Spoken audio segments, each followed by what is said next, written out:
In this review, we're going to be taking a deep dive into the latest Team Ninja title and my most hyped game of the year so far, Nioh 3. Over the past 6 years, we've been seeing Team Ninja experiment outside their traditional comfort zone from Ninja Gaiden and their original Nioh game. With Wo Long, combat was much more streamlined, built around parrying, while Rise of the Ronin marked Team Ninja's first true open-world experience, which we reviewed as a solid first attempt back in 2024. Now, with Nioh 3, we can finally see that experimentation culminating into a grand, ambitious Nioh title as the series' first open-world time-traveling entry, while streamlining the aspects of Nioh 2. So, after playing 100 hours and getting 100% of the achievements in the game, can I confidently say they stuck the landing on their most ambitious project yet, and kept the incredibly high standard that Nioh 2 had set back in 2020? Let's find out. Nioh 3 can be seen as a sequel to Nioh 1 due to the time period it covers. With Nioh 1 set in 1600 and Nioh 2 set in 1555, this installment explores the future of the original Nioh timeline after Tokugawa Ieyasu dies of old age and chooses a new shogun to lead Edo Japan. You play as Tokugawa Takechiyo, a weak artist chosen as the inheriting shogun, with your brother Kunimatsu by your side. However, on the day of inauguration, Kunimatsu makes a play for power by using yokai to take the title of shogun for himself. In the chaos, you somehow get sent 50 years back into the Warring States period of Japan, fighting alongside Tokugawa Ieyasu himself as he battles against Takeda Shingen, who also happens to be using the power of Amrita and yokai in an attempt to take over Japan. The 17th century period of Japanese history is a pretty typical setting for a Nioh title, and major historical events around this era that changed Japan forever are cleverly merged with Japanese folklore of yokai to create a fantastical story binded by real, interesting history. However, time travel was not on my bingo card for this game, and it does expand the setting ambitiously by adding in multiple completely different historical eras of Japan for you to explore and experience with their own different period-specific designs, characters, yokai, and stories. As we have said in our previous Nioh and Nioh 2 reviews, the setting for these titles have always been a fantastic selling point of the series, but I have to give extra props to Team Ninja for figuring out a way to craft a story that managed to explore a variety of different eras of Japan. It's a great way to further expand upon the original vision, and I thoroughly enjoyed the time-traveling aspect of the game, where I would constantly wonder, where could they take me next?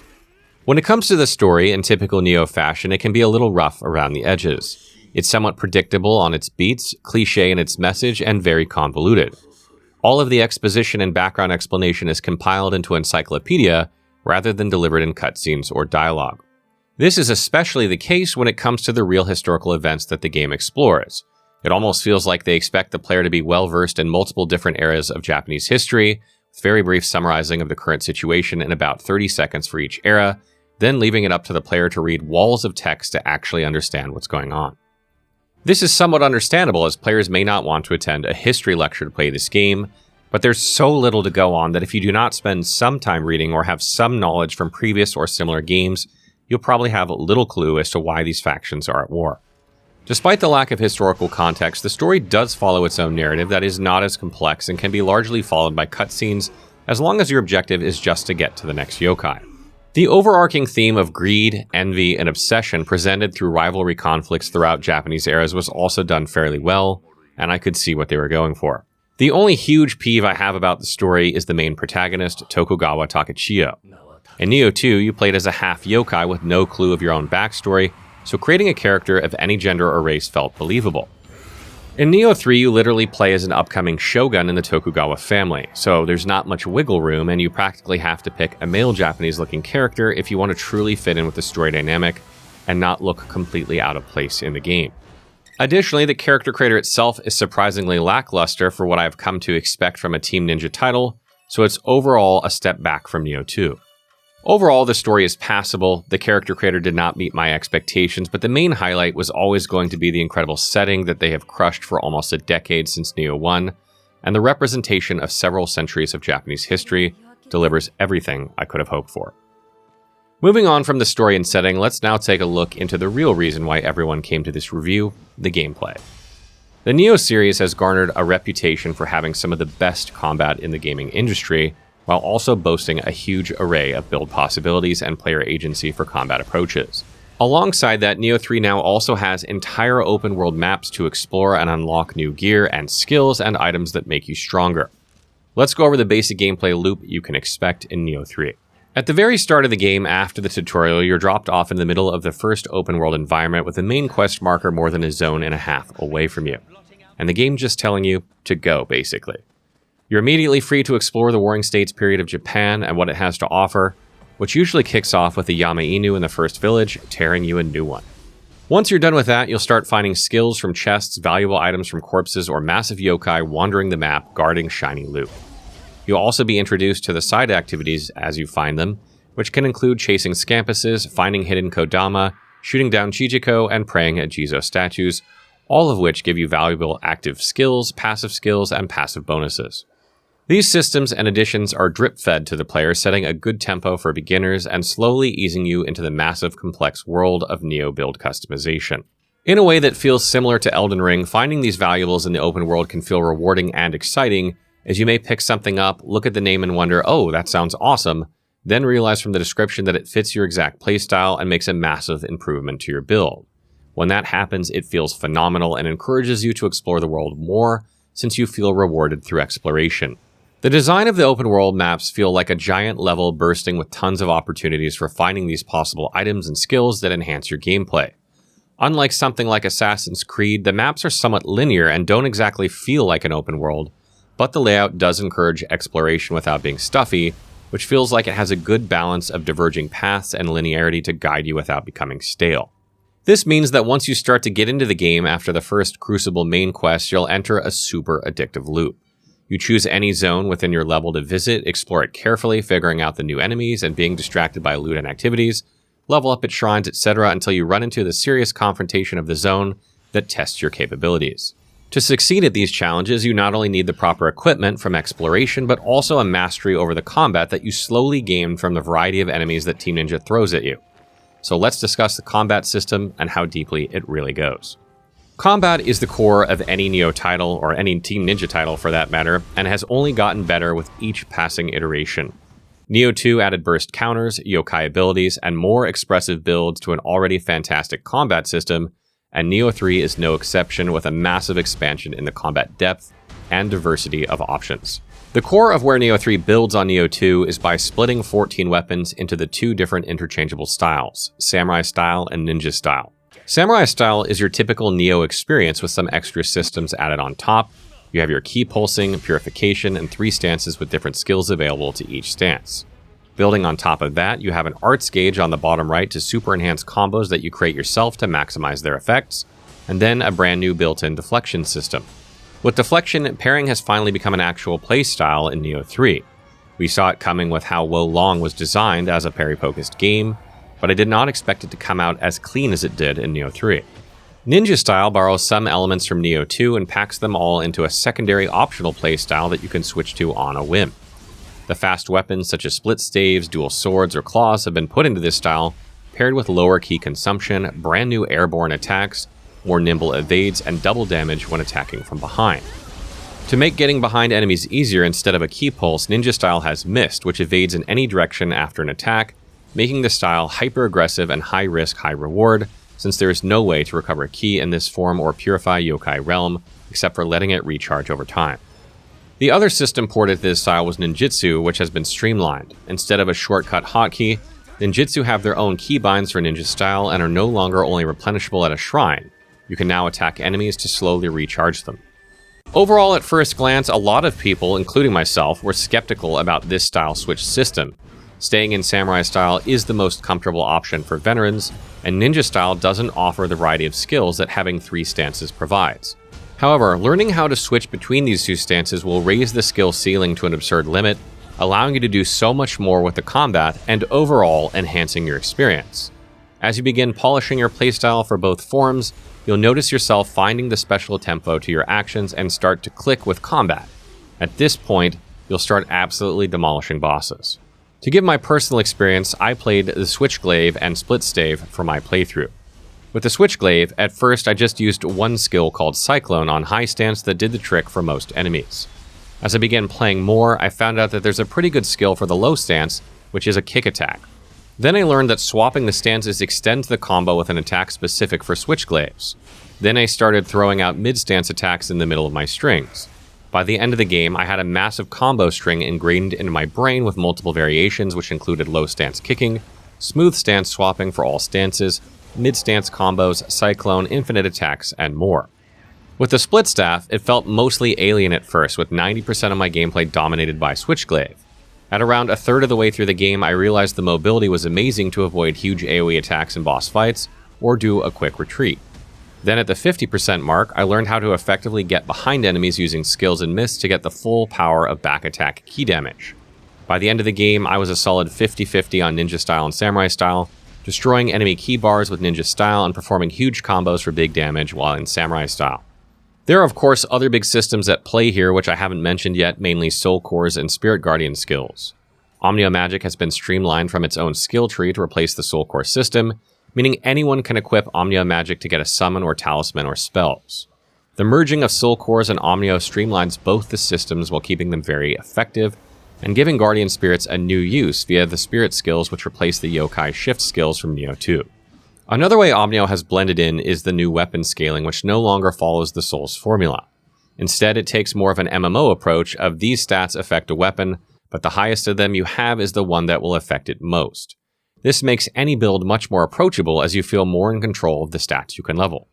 Additionally, the player is given ultimate control over builds since you can now easily reset any stat allocation, any weapon skills, and any other points invested into passive buffs no cost. There's even savable build slots in the shrine which encourages you to try new things while having the fallback of easily returning to what you had before. If there are any new players coming into Nioh 3, they will absolutely have an easier time thanks to all these smart decisions that simplify the process of learning the game and allows players to adapt to basically anything. One last thing I want to note on combat before we move on to enemies.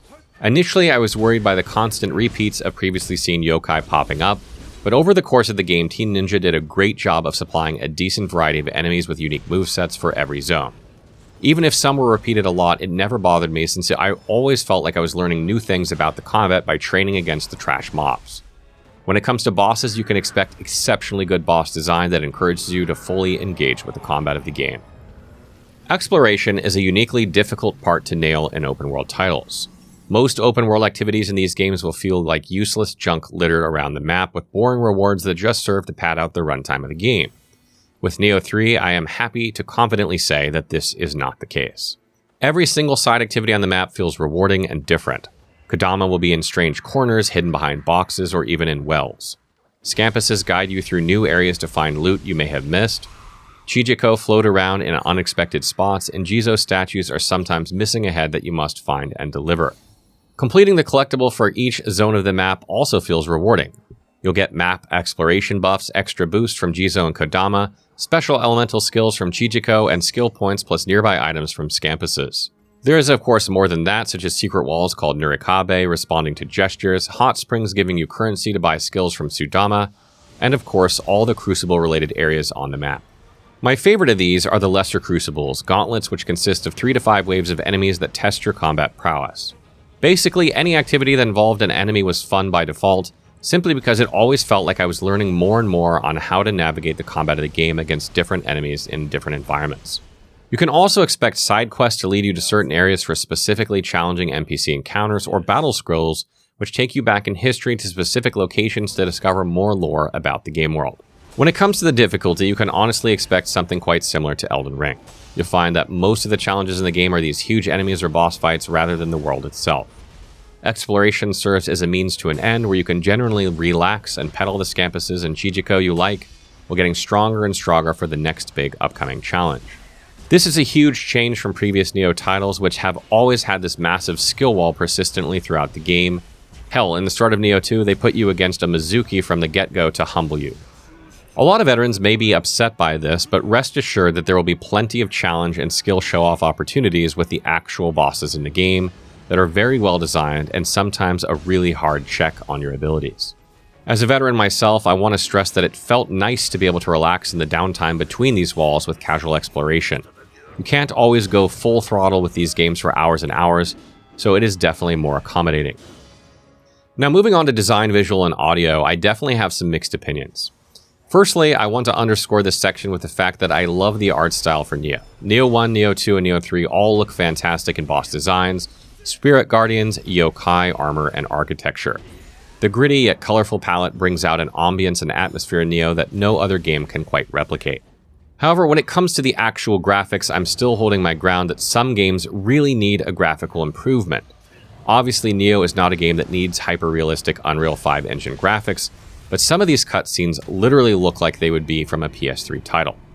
It still looks like an early PlayStation 4 game, and actually performs worse than modern titles on PC, even though it has mediocre fidelity. Just like I said 2 years ago on our Rise of the Ronin review, one of the main reasons you play an open world title is to see the grand scenery of the locations and enjoy the process of exploring and taking in the curated environments. And yet again, Team Ninja simply does not deliver. Environments are well designed, but the effort is lost when it's not supported by graphical fidelity, and it's not something you would enjoy just walking through and looking at. Performance-wise, we tested the game on two different setups, a PS5 and a 3090 PC with an AMD Ryzen 9 5950X. On the PS5, performance was stable at 60 on 4K with only one crash throughout the full game. On the 3090 setup, however, there were a lot of issues. The biggest issue was that the game couldn't even run at a stable 60 FPS on 1440p without reducing the rendering resolution to 70%. This is a setup that can play 1440p Cyberpunk on high with ray tracing on and get a stable 90 FPS. There is no reason why a title with PS4 level graphical fidelity and zero ray tracing should be performing worse than that. To top it off, the PC setup had around 4 crashes in the 100 hours playthrough, which sometimes lost me progress. On the other hand, audio-wise, the game has excellent sound design. Deflects are my new favorite sound in a Nioh title alongside burst counters, and I loved hearing some classic themes coming back from the Yuki Onna's theme from Nioh 1. There are also some amazing industry professional Japanese voice actors mixed into the game, with actors like Natsuki Haine and Naoya Uchida, and my personal favorite, Koyasu Takahito, who always seems to take control of every second whenever he was on the screen. My playthrough of Nioh 3 took me about 100 hours, and I managed to 100% the game's achievements with every single map activity completed and all battle scrolls finished. On top of being a long playthrough, I was not once ever bored of the content I was required to complete to get to 100%. Every single Kodama I guided, battle scroll I completed, or quest I finished was a fun experience from start to end. When it comes to open world titles, you typically only run one character unless you're playing something like Elden Ring. This is only half true for Nioh. You wouldn't run a brand new character, but there is a mountain of content you might miss by not going into the next difficulty once you complete the first playthrough. As you may know from Nioh 1 and 2, beating the game once is really just the beginning. From there, you have brand new rarities, altered missions, and areas with different enemies and surprise bosses, and much more build variety. This goes well beyond the enemies have more health and do more damage approach to NG+, and delivers a harder experience simply by adjusting the enemy encounters to your upgraded skills and powers. On top of all that, Nioh 3 has added an unexpected remodeling system which allows you to change the scaling stats of any weapon. The build possibilities are endless, and you could easily play this game for another 100 hours without getting bored. Additionally, there are multiple endings with a choice at the final part of the game, so you do have some motivation to complete the whole thing again. Of course, this doesn't even take into account the multiplayer aspect of Nioh 3, which boasts both synchronous and asynchronous multiplayer. Co-op is available both in missions and in the open world, and the visitor functionality is the same as in previous Nioh titles. You'll also have the option to fight revenants in the game from other players or AI and get glory or items from being able to defeat them. I personally had a lot of fun seeing the frequent users who died along the journey, since it almost felt like everyone was just dying together. There's also the benevolent grave system, which allows you to summon an AI version of a player or put yourself down as an AI assistant for other players, giving players a soft version of a summon to help along the more challenging portion. When we look at the price point and whether we think the game is a good deal for a day one purchase, we also factor in how much the urgency to play is, whether there would be a community effort that you would miss out on or a multiplayer pool that would shrink, and what the overall standard of the game is versus the price tag. At $70, the typical price for a AAA title, Nioh 3 gives you the best combat system we've seen in years, a 100-hour gameplay experience that is fun from start to finish, and an endless mountain of endgame and multiplayer content you can invest hundreds of hours into. The only sore point I personally have is that the industry price does not reflect the performance of the game or the graphical fidelity, but these seem like minor complaints in the behemoth scale of Nioh 3 that I would 100% recommend this game as a day one purchase for PS5, and maybe wait for a day one patch or performance update on PC. Final thoughts. I first started Nioh 3 with mediocre expectations, as Nioh 2 was a practically perfect experience. I was initially very skeptical of the new additions to the combat system, and the idea of an open-world map. I thought that Nioh 1 and Nioh 2 were just fine with mission selection, but as I played more and more, the game slowly grew on me. I started to really get into my build stats, was constantly finding new combos and ways to approach combat with the skills I had, and thoroughly enjoyed exploring every single crevice of the map. Though the story is, well, a Nioh story, and the performance on PC is shaky, every other aspect of the game has been executed and polished to near perfection. Though I do still think Nioh 2 is the better game of its time, Nioh 3 has definitely exceeded Nioh 2 in ambition and scope, and has successfully delivered something new and experimental from Team Ninja that shows the massive payoff for their work over the last 6 years.